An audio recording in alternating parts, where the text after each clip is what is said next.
Combien chacun de nous, on a reçu des messages sur nos téléphones, des messages de personnes qui disaient qu'ils sont en difficulté.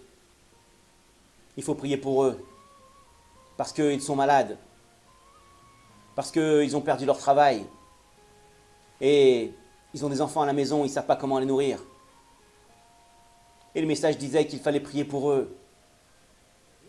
Combien on a prié pour eux? Combien on s'est joint à leur peine?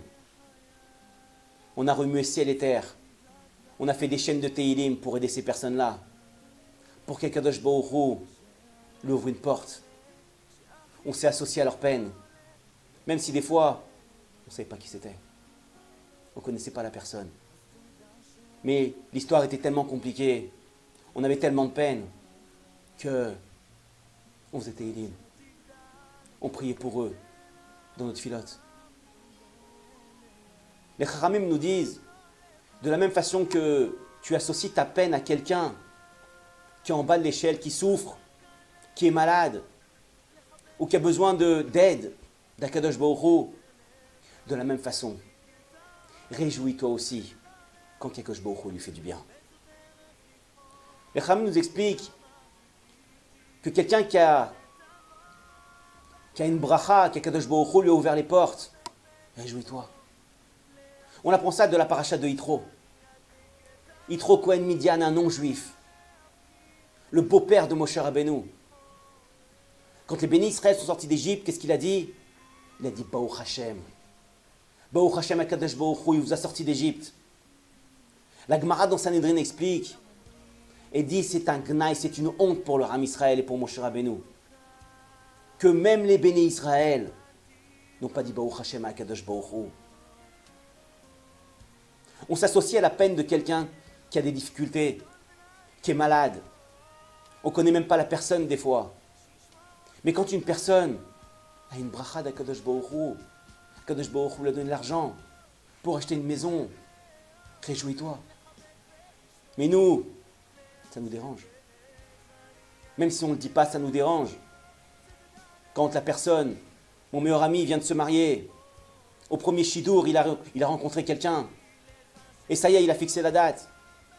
Et moi, ça fait 5 ans que je fais des Shidurim. Ça ne marche pas. J'arrive pas à trouver mon mazal. Au contraire, réjouis-toi. Réjouis-toi du bien qu'il a. Non. Pourquoi lui et pas moi? Il a acheté une nouvelle maison. Il a acheté une nouvelle voiture. Il y a encore les plastiques sur le siège. Réjouis-toi. Bon Hachem. Baruch Hashem, de la même façon que je m'associe à sa peine quand il a des difficultés, de la même façon je dois aussi m'associer à sa joie quand il a du bien. Qui le fait? Est-ce que chacun de nous on le fait? Non. On se pose la première question. Pourquoi lui? Ou alors, l'argent qu'il a eu, il l'a acquis d'une façon qui n'est pas honnête. On se pose toujours la question. Mais on doit se réjouir. On a le devoir de se réjouir pour quelqu'un qui a une joie. Au contraire, une femme la dernière fois est venue me voir, elle me dit « Rav, je ne comprends pas. J'ai 5 enfants à la maison. J'ai le grand, il a une bracha particulière, il a un travail où il gagne plus d'argent que les autres. Et vu que je n'ai pas de mari à la maison, alors c'est lui qui me donne un peu d'argent pour nourrir mes enfants, pour entretenir la maison. Et son frère est jaloux. Mais Rav, ils sont sortis du même ventre. Ils ont eu la même éducation. Pourquoi? On s'associe à sa peine. Mais quand il a des brachot, alors ça nous dérange. Il y a eu une histoire l'année dernière. Une histoire qui a bouleversé tout le monde. Un jeune garçon a connu une fille. Et ils ont décidé de se marier. On se marie avant Pessah, on se marie après Pessah. Finalement, ils ont conclu que la Khatouna allait se passer avant Pessah. Et quelques jours avant la Khatouna, le jeune garçon reçoit une notification sur Facebook, un message d'une personne qu'il ne connaît pas. Bonjour. Je suis un peu jaloux que vous allez vous marier. Mais je voulais quand même vous prévenir. La personne, un tel avec lequel vous allez vous marier, il y a 3 ans, elle était avec quelqu'un. Elle a fait un avortement. Et elle a quitté cette personne-là.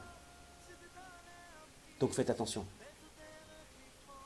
Quand le jeune garçon regarde ce message-là, les larmes commencent à lui couler tout seul. Il appelle sa future Kala. Et lui dit, je peux venir te voir? J'ai un problème. Bien sûr, elle ne comprend pas. Il arrive devant elle. Il lui montre son téléphone. Il lui dit, dis-moi que c'est faux. Dis-moi que tu n'as pas fait d'avortement. Dis-moi que ce message, c'est pas vrai. Alors, quand elle lit le message, elle commence à pleurer. Elle commence à lui dire, qui t'a envoyé ça? Alors il lui dit, telle personne, je la connais pas. Alors, la jeune fille lui dit, tu sais, la personne qui était là il y a 3 ans, c'est pas la même que maintenant. Elle fait tchouva. La personne qui était avec cette personne-là il y a 3 ans, elle souffrait. Il la traitait de moins que rien. Il la rabaissait. Elle n'en pouvait plus. Elle a même été à l'hôpital pour suivre un traitement. Mais elle a fait tchouva. Cette personne-là, elle a fait tchouva. Alors le jeune garçon lui dit, c'est toi ou c'est pas toi? Dis-moi. Elle lui dit, oui, c'est moi, je ne vais pas te mentir. C'est moi, et j'ai fait tchouva. Quelques jours avant Pessah, ils ont annulé la Khatouna. La fille n'a pas lâché. Elle voulait savoir qui a envoyé ce message. Elle a cherché. Et il s'est avéré que les personnes qui lui ont envoyé le message, c'était ses copines, qui étaient avec elle à l'hôpital quand elle a fait cet avortement. Mais vu que maintenant, elle était dans la Gdoucha, elle allait rentrer dans la Gdoucha et se marier. Elle était Bé'alia en montée. Et eux, ils n'étaient pas encore mariés. Ils étaient encore dans la Touma. Ça les dérangeait. Alors il fallait casser ça. Il fallait casser ce mouvement-là. C'est pour ça qu'ils ont envoyé ce message. Ils se sont fait passer pour quelqu'un. Et ils ont cassé le mariage. On aime se réjouir quand une personne est en bas. On s'associe à sa peine. Parce que, en fin de compte, c'est vrai, ça nous fait de la peine. Mais quand une personne est en haut, on a beaucoup de difficultés à se réjouir. Pourquoi lui? Pourquoi lui et pas moi? La Gemara dont Ta'anit explique, elle dit que une personne qui est malade et qu'il trouve une autre personne qui est malade aussi et qu'il prie pour elle, il serait répondu en premier. Akadosh Baruch Hu va le guérir en premier. Parce que le fait que, malgré qu'il est malade, il va prier pour une autre personne. Akadosh Baruch Hu, il dit, tu t'annules pour une autre personne qui est malade comme toi, c'est toi que je vais guérir en premier. On a tellement de facilité à s'associer pour la peine d'une personne. Mais on a tellement de difficultés pour se réjouir du bonheur d'une personne. Bonheur de notre frère, d'un béné Israël. Le Cohen Midian, Yitro, un non-juif, s'est réjoui du bien qu'Akadosh Baruch Hu a fait à ses enfants. Et nous, on n'est pas capable de se réjouir. Quand un béné Israël il achète une maison, quand Akadosh Baruch Hu il donne une voiture à mon ami, non. On a des difficultés à dire Baruch Hashem, Akadosh Baruch Hu il l'a comblé. C'est dur de le dire. C'est dur. Mais par contre, quand il est en bas, quand il est béchefé là en bas, alors on arrive à s'associer à sa peine. Parce que c'est plus facile. Mais c'est dur de se réjouir. À nous de nous travailler à cela.